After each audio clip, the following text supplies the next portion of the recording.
Okay. I will just start kind of direct to the point.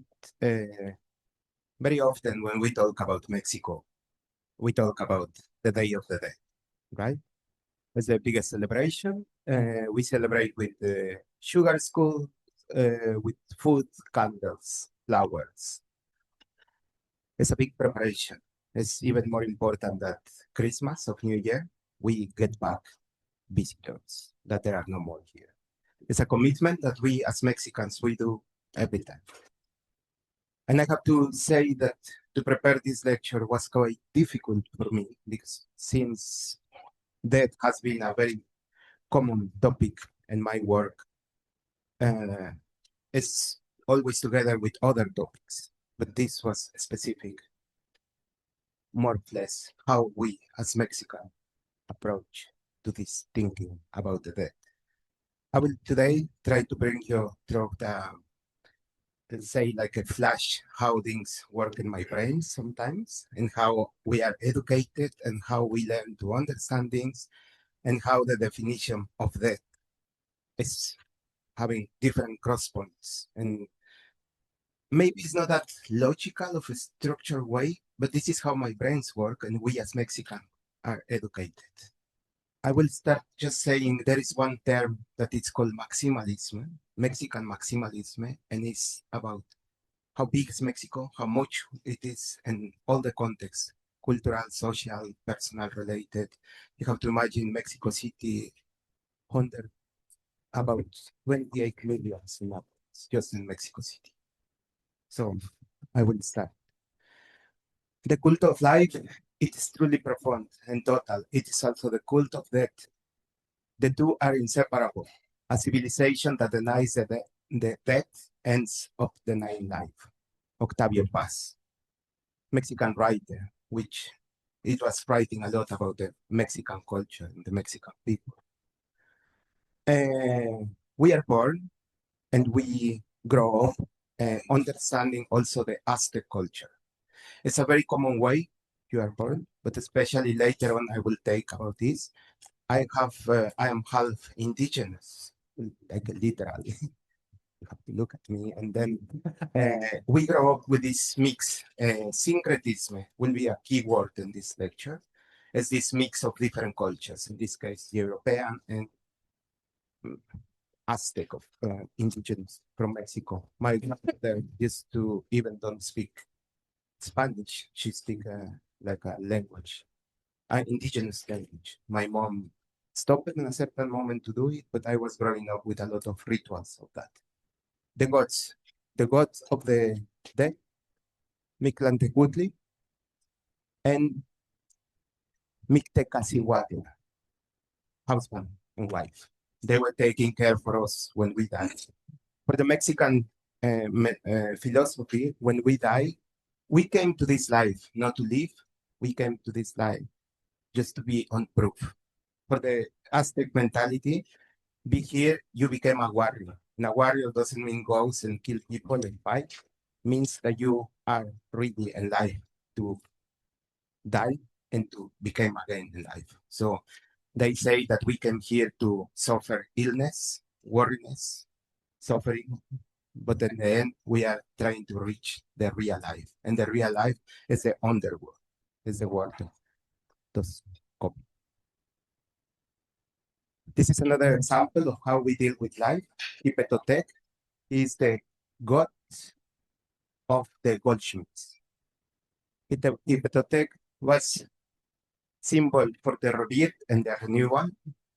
He was walking for 7 days every cycle with the skin of a slave, of a sacrificed people. You can see the hands hanging here. He take the face and he was letting rot the skin in order to become in a new life of reborn again. Is that a little bit clear how the rituals were? So like it was always this cycles between life and death. And I'm trying to start with this, introducing you to point it up later on how things works in my brain. Poetry, Netzahualcoyotl, the last emperor, but also an incredible poet. And he asked if it's real, really, if it's true that we are here alive, not forever, only a little bit here. Although with jade, it will be broken. Although it will give gold, it's crushed. Although it will be quetzal feather, it's from Asunder. Not forever, no, just a little bit here. We have a tradition with sacrifices. The Aztec culture, and for the Mexicans, die, it was not a sacrifice, it was an honor. The warriors were fighting to be sacrificed and to go to the gods, to this underworld place that I was talking to you. Depending on the way how you die, you were getting different kind of burials, like how they put sometimes stones in your mold, how they put sometimes jewelry pieces, animals. Also, here it's important just to keep in mind the objects that you take with you, the rituals that they did. The dog, Xoloscuintle, it is the dog without hair, is the god of the darkness. He was bringing you to the other side of the underworld, joining you 9 levels that you need to reach to be there under. But always, as I say, the celebration of the dead, it was extremely important. If you were normal person, you were a warrior, you started having your tools, weapons, your dog. But if you were a rich person, it was a special ceremony. It was some people preparing you, preparing your belongings, preparing the way where you will be, and asking some people for cry for you, and pray, and make some rituals. So you can see here, because those are the codex, maybe I say that this is the way how they were writing the history by drawings, by making paints or codex. A lot of symbolism on it. But this is a real graves, how they found it. And you can see the necklaces, you can see like the different objects. Some of them are like weapons. It's depending how you die, how do you get these rituals. That has been always present in the Mexican culture and the Mexican art.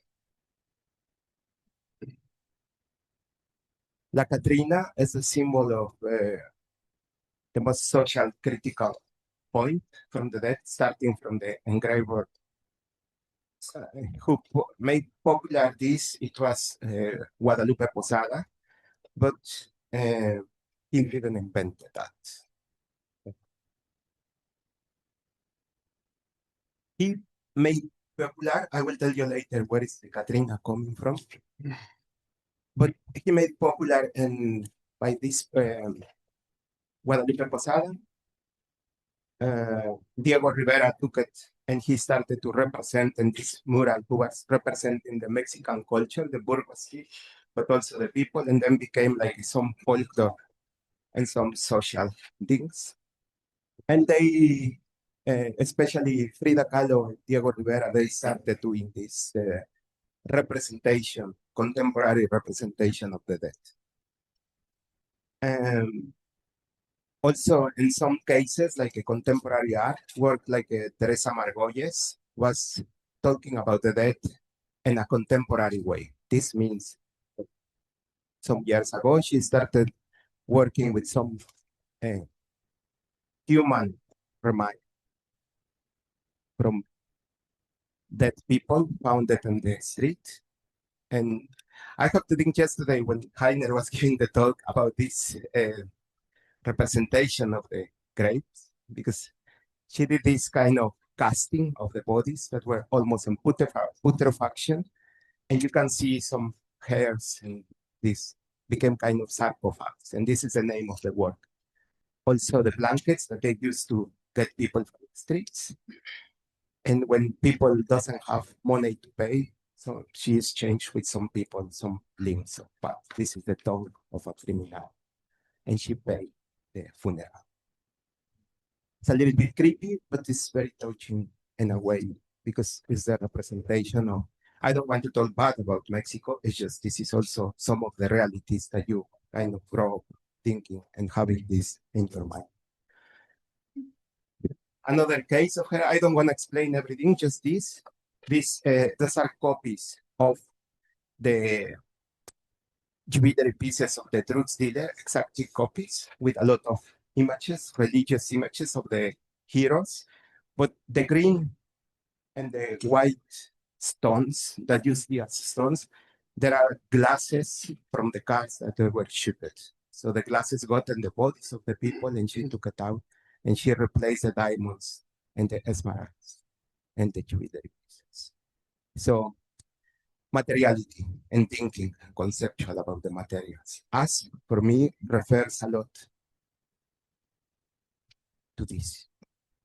What you take with you when you die. The most of these people have these pretentious jewelry pieces, and she hired the jewelry maker of them to make these pieces. We are born and we grow up, and I was living here, more or less. So just that you know, literally in the center of Mexico City, you see the cathedral, and this is the ruins of what's supposed to be the most important temple of the Aztec culture. Today, it's like this. So you walk in the city center and you face these ruins and the Catholic Church, syncretism, again, this mix of the cultures is very present there. And then we learn as Mexicans to deal with the death and we name it. We say La Flaca is the skinny one, La Huesuda is the body one, La Fría, the cold one, and because people when dies get cold, so we call the dead La Fría, or the big tooth one.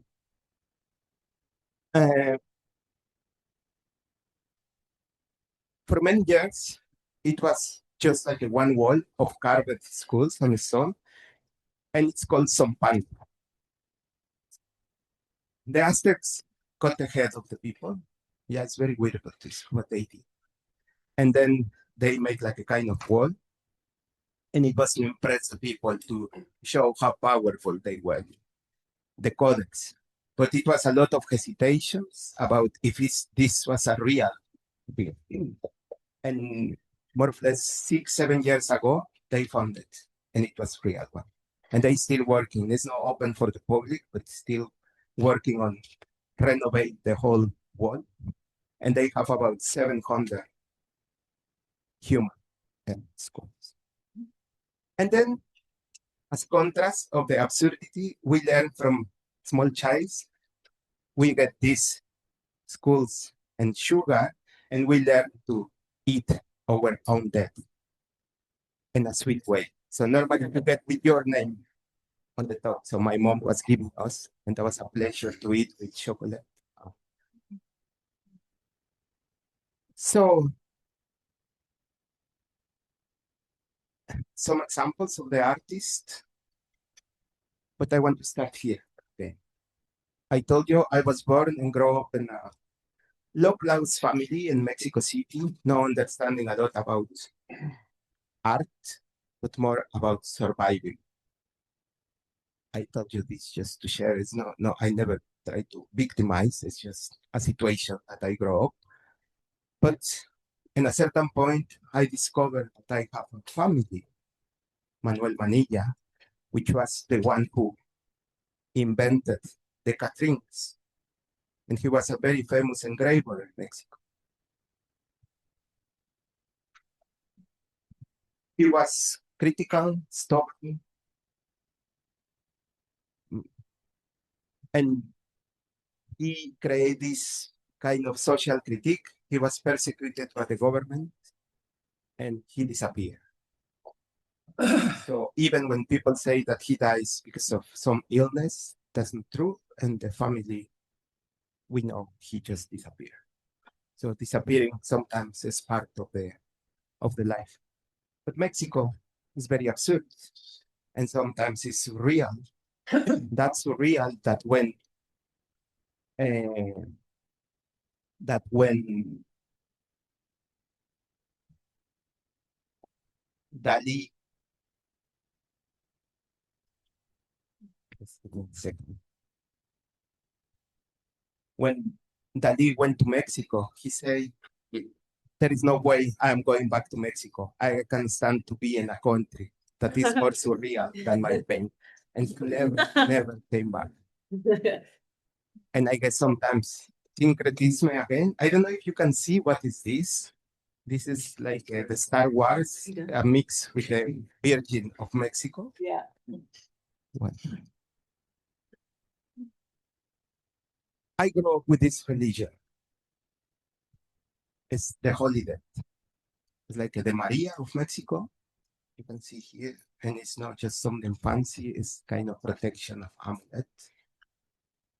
I cannot tell you a lot about this, and I can tell you a lot because I will be here all the day. But this is a mix between magic, religion, discipline, offerings, thinking, praying. It's very private, or can be familiar, or as you see, can be a hobby. But smell, sounds, objects, faith are part of this. And this is also the other reality that we grow up. So we laugh with the dead.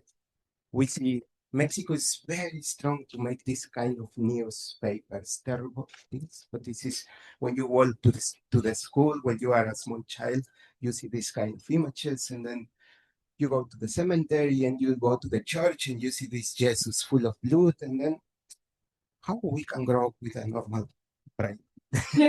Have all this information. And then you have to learn to deal with that, to position it. Yesterday, Heiner was showing us this about the graveyards and how this is a very normal one, right? Mid-class people go there, put some flowers. Some of them, as you see, they have these marble stones, or some of them they don't have because they like to put flowers. This is a very common thing. But this is also another reality of Mexico. You know what this is? It's another graveyard from the drugs barons, the drugs dealers. $1.2 million, that one, and have bulletproof glasses, marble, big brands building this. So when you go, this is another story of the grave marks. And they have people taking care outside 24 hours, while they have a certain transgression that for the drugs barons, when they are killed, it's not enough for the other people. So they go take the bodies and make disappear the bodies. And this is to make suffer the family even more. So since then, they started to build up this. Another way of thinking about the dead, no? You are dead. Yeah. You don't have to deal with this anymore, but you still. And it's another interpretation of the big contrast that Mexico have. Where is coming this 1.2 million? And it's not one. Yeah. So I grew up here, as I say. I grew up, you have now, my name is Jorge Manilla. I was born and raised in Mexico City. And I grew up in, as I say, low class family, working, always trying to commit. And I discovered very early what means to be half indigenous. Today is a very common topic when we talk about this, but I can tell you, living in a society that have a lot of discrimination is not that easy. And this is not something that in Mexico is wrong, it's just cultural. We got this invasion, and being indigenous was never a good thing. So you have to survive, you have to find your position, you have to fight for it, and you have to have this mentality as a warrior. No, I can die today and start tomorrow. As I told you, that in contemporary arts has been super important for me and in Mexico. But it's hard sometimes to analyze how are you thinking, how are you feeling, and what are you doing. So drawing is a reproduction of a vision. It is to observe, is the interpretation and the exploration of other territories. It's the place and the space between. It's the space between the present, the real, and the virtual. Drawing is a fact. Drawing is a representation of existing emotions and mental conditions that had not been explained. I draw every day, obsessively, because drawing is a daily activity, the ultimate daily challenge. Once you start, you can stop. Drawing is essential. It's intuitive, archaic expression.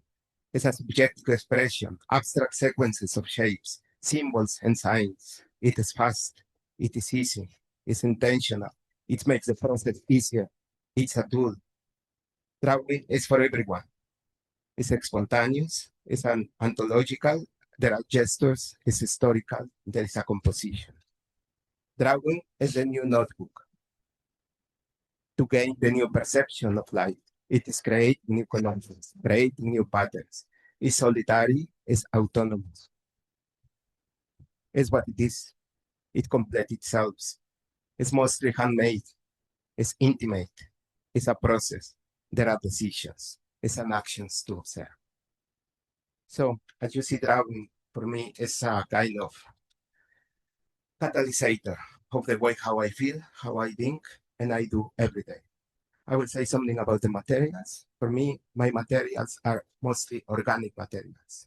I like to think that the materials dies and they recreate, they get a new life when I transform them, when I give a new expression, when I can give a look that people don't know what is exactly how it looks like. But especially the process you will see later are very organic and very physical, almost like a human dissections, almost like a, something like a making people come alive. Okay. Natural materials, seaweed, wood, carbon. Even my drawings sometimes became actions. This is like a fire drawings that I made for my last exhibition last year in Munich, not 2 years ago. And I like the tactility. I like the temperature of the materials. I like the weight, the aging of the materials, the transformation, the change. There is no substitute for feeling the stone, the metal, the plaster of the wood in the hand, to feel its weight, to feel its texture, to struggle within the world rather than the mind alone. The same as the drawings. In 2010, I got my master degree, and I was talking about this religion and about this as I told you, thank you. As I told you, this syncretism, this mix between indigenous, because living for a while out of Mexico, I started to question myself who I am, what I am doing, what are my references. And then I create this series of work that it was white. I guess the only white series of work that reminds to these two, the indigenous approach and the Catholic. But I want to focus on this piece. This piece, as you see, is made of human ribs. My brother died some years ago, and it was not space to, it was an overpopulation in the graveyard. So we have to rent one space, 7 years. After 7 years, we went to take him out, but he was not ready yet. And it was not nice, I have to tell you, to deal with that. After that, every time when I go to Mexico, I walk in the cemetery because I love to do that. It's a very colorful cemetery. As you saw, it was not that one, but there are others. But some families after 7 years, they don't like to go and take the people. So they end in the garbage. approach to the death. So I was walking there, except the skulls and the femurs that are sold to some people, can be black magic people, or can be doctors. All the rest, you can see the bones. So I adopted some ribs. I took on my luggage to Europe. And I hope yeah, I have some time. And because I have to tell you this, normally I always, it's like 110% sure that I will stop and control what I have. And these ribs were quite dirty. And so this person in Belgium, I got control. But I speak the language, so it was quite easy. And this man was asking, what are those? And I put a kind of face of suffering, and I start to tell a story about my dog that died when I was a child, and that my mom removed her garden, and that my dog was there, and that I started like to have these memories again. And he gave me my back, and he said, "Enjoy your dog." And I was thinking, my mom doesn't have even a garden, but it's but I made this piece, and this piece was, I guess, it's very simple, but the meaning of the materials, the meaning of who was these people, the meaning of create something that, if you compare with my other works, have a certain aesthetics and it's clean and it's almost beautiful. I don't know if I can say that, but have it's a pleasure to see at this piece, because when you see against the light, you can see this kind of the light go through. And for me, that was this kind of almost illumination. And I did also some other representations about it. That was for Finland. I was invited in 2009 about this, the Museum of Cultures. You can see some words that sometimes I see the references, but in this case, you know that there are these bullet belts. And I was thinking about these people, what do you take with you when you dance? And I wanted to create this kind of almost spontaneous, if I die today. You cannot see in the picture, but no, actually in the next picture also not, because this is complete. But here, I don't know why I didn't make the picture, but in this bullet, I put like the point for the fence to write. I would like to write instead of the bullets. And this is like a human book.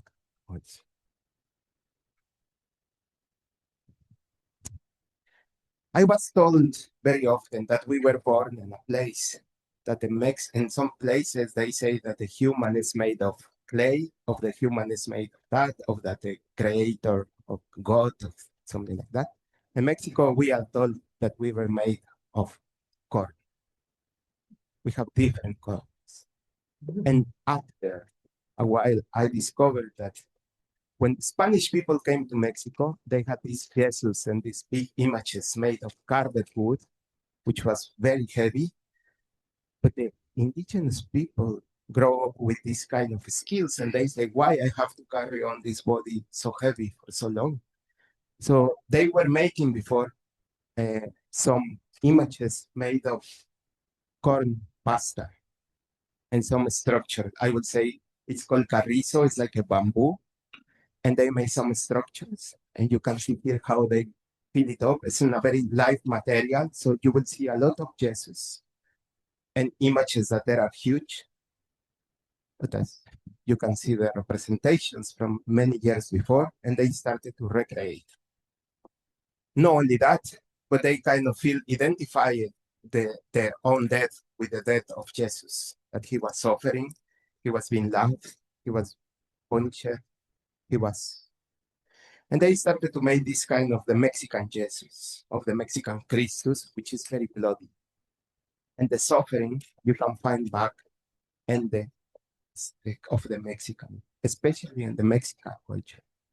Based on that, I was thinking like, what means our existence? What means to be here? What means for us to be here today and maybe tomorrow?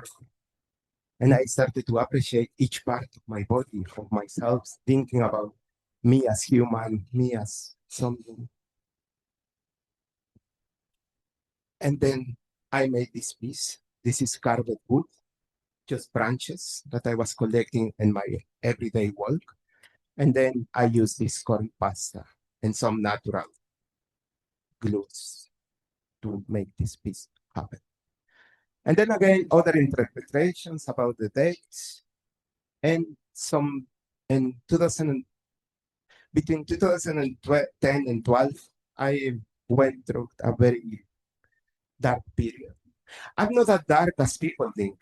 Sometimes someone asks me like, "Are you emo?" And I was like, "I'm not emo." It's just, sometimes, I mean, I would say I'm not that colorful as Mexico is supposed to be, but I'm not that thing. But at that time, I went through a very heavy period.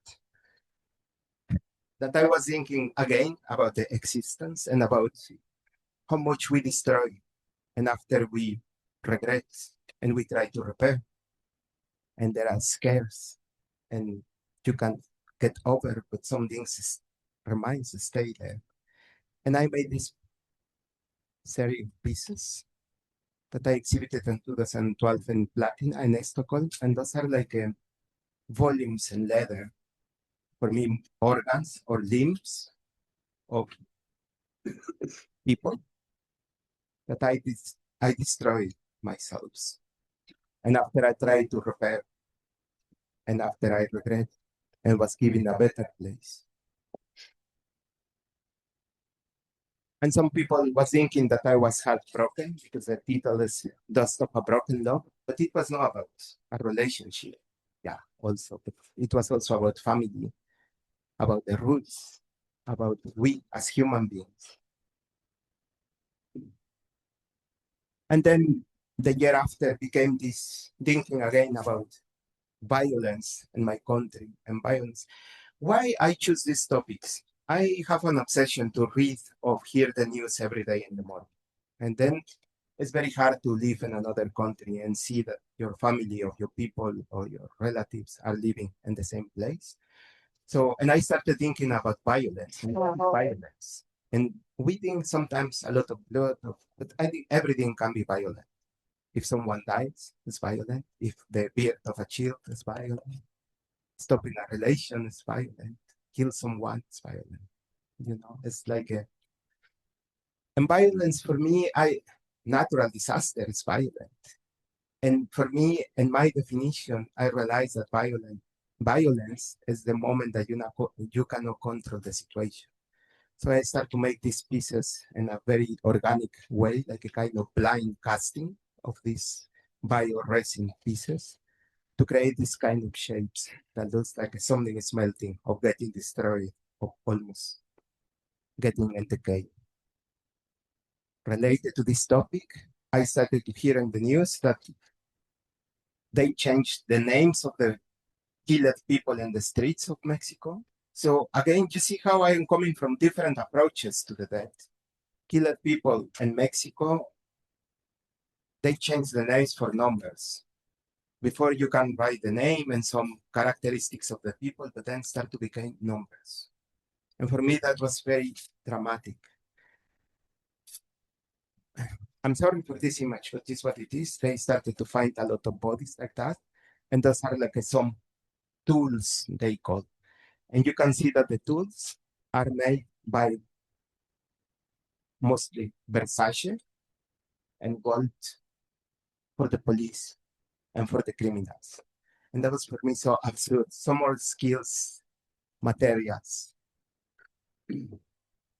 They are beautiful, but they are not beautiful. No, this is terrible.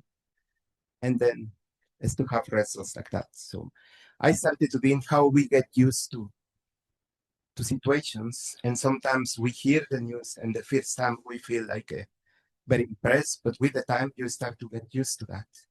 So I made this series of rings that are made in forged iron, and then I use on the top like natural materials. Why the combination? When you see the works, you see just like a one black piece, but when you put you feel this cold of the metal. And with the time, this started to become get your temperature and you get used to that and you don't notice anymore. And for me, these kind of murders were kind of like that. We hear, we are shocked for a moment, and after we start to get used to that. So I made this piece. And then sometimes we find the path, we look for the paths, and sometimes we find it. And then I started my PhD in 2014. And I got a supervisor, some organization that is called Bioma, and the Steps of Vesalius, which was the first anatomist. And they were doing like human dissections or animal dissections, and with doctors, but also artists. In the amphitheater, we can attend this. And it's important for me to show you this. So I'm here, attending my first anatomical session. And after I went to talk to my supervisor, this person, and I was talking about the person that was dissected. And he said, which person? And I said, well, the body. And he said, which body? And I said, crafts. And he said, because I kind of experienced to see how another me, another person, another flesh, and another human being was deconstructed. And this makes me think about my Christus and about all these things that I am trying to show you. But that was different situation. So I was talking to him and he said, Jorge, this is not a human and this is not a body. This is material research. At that moment changed everything in my perceptions about materials, about human being, about transformation of who we are, of who we can be. I was a little bit in shock and it took me a lot of time. So I did impossible to imagine. My drawings again started just to put my ideas in a place. And I started taking as the archetype of the flower, a symbol of something special, of a special moment, of a reminds of flower, you know, was important. But I used as a symbol of a human being. I was thinking that the flower was the flesh and the skeleton together. So I started to do some different interpretations and to show in different contexts and to see the reaction of the people and to talk about flowers as bodies, as humans. Morbid Moves was also inspired by the grapes, but also especially about the bones as material. But I started to make some pieces that I create in wood because I didn't want to use bones. Talking about the flexibility, but also the movement and the construction of the human body as itself, as material, not as a person. The limitations we have in the body, the extensions, the movements, the mechanical part, the mindset. And I did 3 years, a lot of talks with archaeologists, with doctors, with attending a lot of sessions, making drawings, endless, like every day, going and commit with materials from different perspectives. Sometimes I was thinking I'm killing the materials, and other times I was thinking I'm reconstructing or giving a new life to the materials. And this became my final exhibition, that it was talking about a kind of cycle of life, showing some very, very modest selection of pieces. But what you see on the wall, the black line, is a selection that I made of the drawings that I made during my PhD. And then also, as you see, for me, materials can be also images, can be also drawings, can be also the space, can be also the pieces themselves, the textures, how these are connecting different approaches. And I work also with some photographers, with the Anthropology Museum, the Templo Mayor, also this museum I show you in the front of the cathedral. And I was allowed to take pictures of the schools and the ponds and the museum. With a photographer, I didn't took the pictures and then make some kind of huge pictures as collage to do that. So sometimes ideas come back. you know about this, the Jesus, and sometimes I did this piece some years before, but then I need sometimes to work on other materials, and I made some years ago this series of Cannibalism is the title of this series, which is the Jesus as the standard image, the perfection, but then became a little bit imperfect. Are dead people, or still alive, or they are dancing? I don't know. Sometimes I like to take this idea of like mirrors or just like a shapes to reflect ourselves based on this idea. This is a obsidian mirror, which was one of the most uh, wanted objects in the Aztec cultures. They made only 5, and 2 of them are in London. One is in Italy, and the other 2 in Mexico. Magic, esoteric, powerful objects that ended in London, and that was kind of the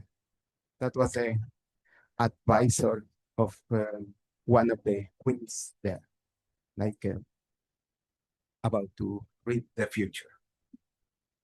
And then I made this series of works that relates to this organic, visceral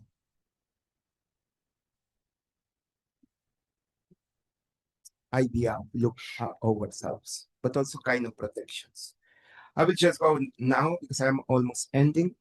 Sometimes I travel, I find materials, so materials finds me. I take the materials, I bring to Europe in the same way as the bonds, illegal, without papers. That are horrible and people don't recognize and they try to give meanings, which I love that.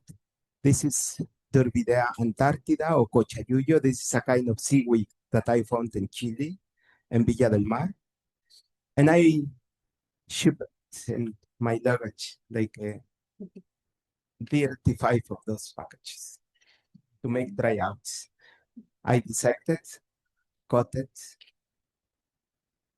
fold it, play with it, make kind of anatomical dissections, talking with the materials, giving new expressions to create insights. I guess the title said a lot. Personalities, temperament, resilience, powerful, weaknesses. And the same happened with discomposition dreams. Sometimes my techniques are very bodily or very physical also, no like a blacksmithing, but in a different way to smell how you commit with the materials. And then there are organic materials that resist, or that are working sometimes again. And then, for example, this is wood that I started hammering with a wooden hammer and a wooden blade, and I started to create these kind of fibers, to start kind of folding the fibers, and to make this kind of pieces. To get these kind of pieces and work with organic materials, very often I have to work with people who make restoration or preservation of dissection, because it's important to know about the materials also and how to preserve and how to keep it. Pieces cannot be destroyed some years later. Transgressions, desecrations, degradations, deceit, love are feelings I want to explore and express in this work.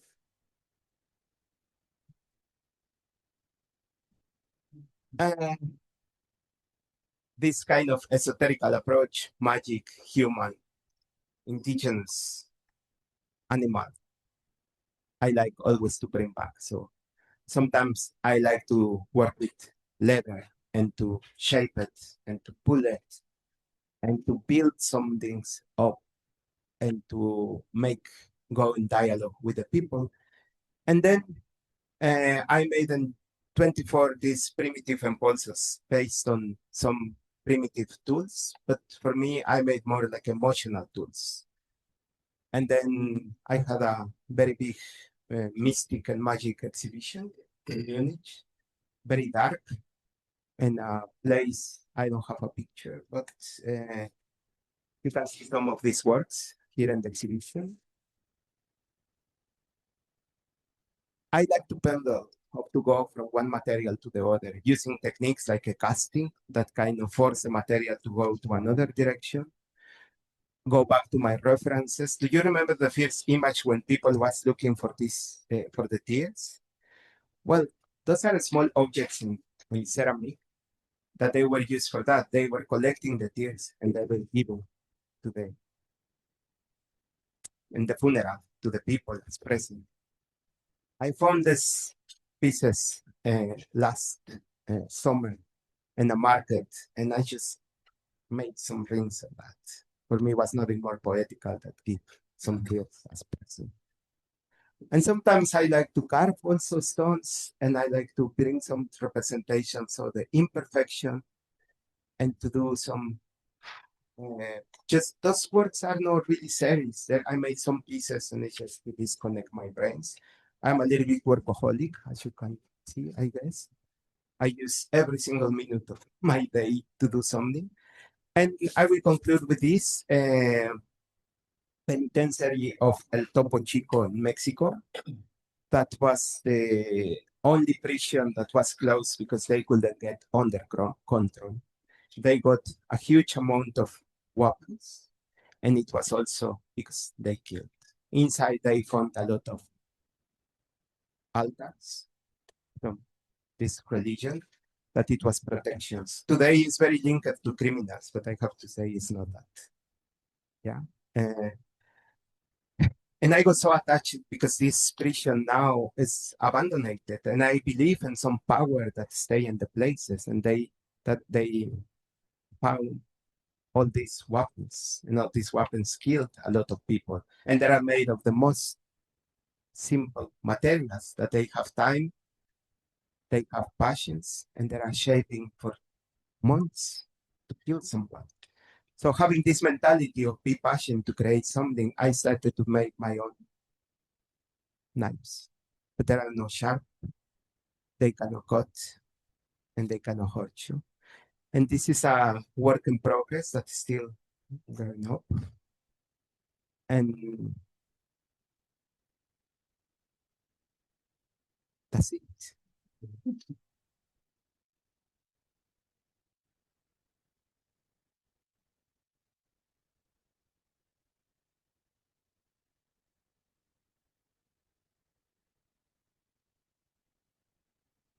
I was very nervous. I never talk about the death like this. So normally I structure it with, I support with different things, but talking about this, because also there is a lot of philosophical approaches of historical and personal. So I hope it was a little bit clear, but if not, I am open for questions.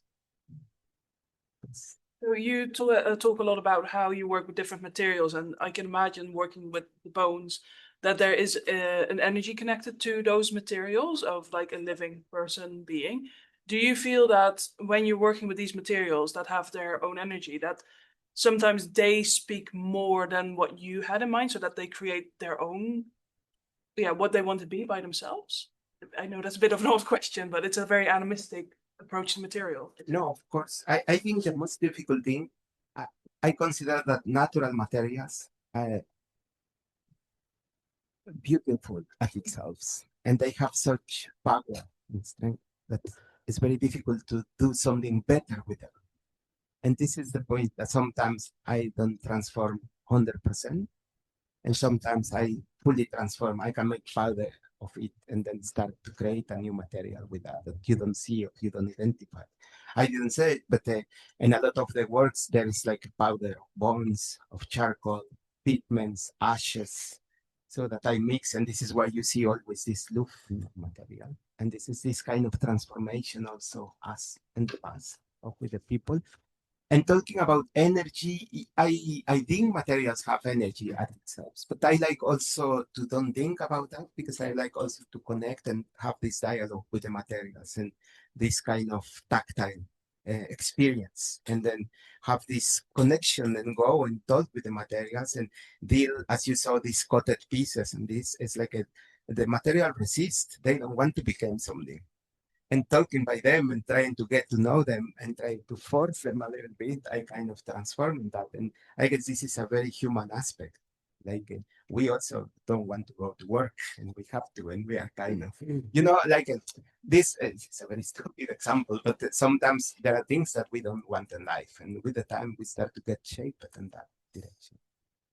If we are educated in ways that we don't want to be very often, and we have to be reshaped again and again. Thank you. More questions?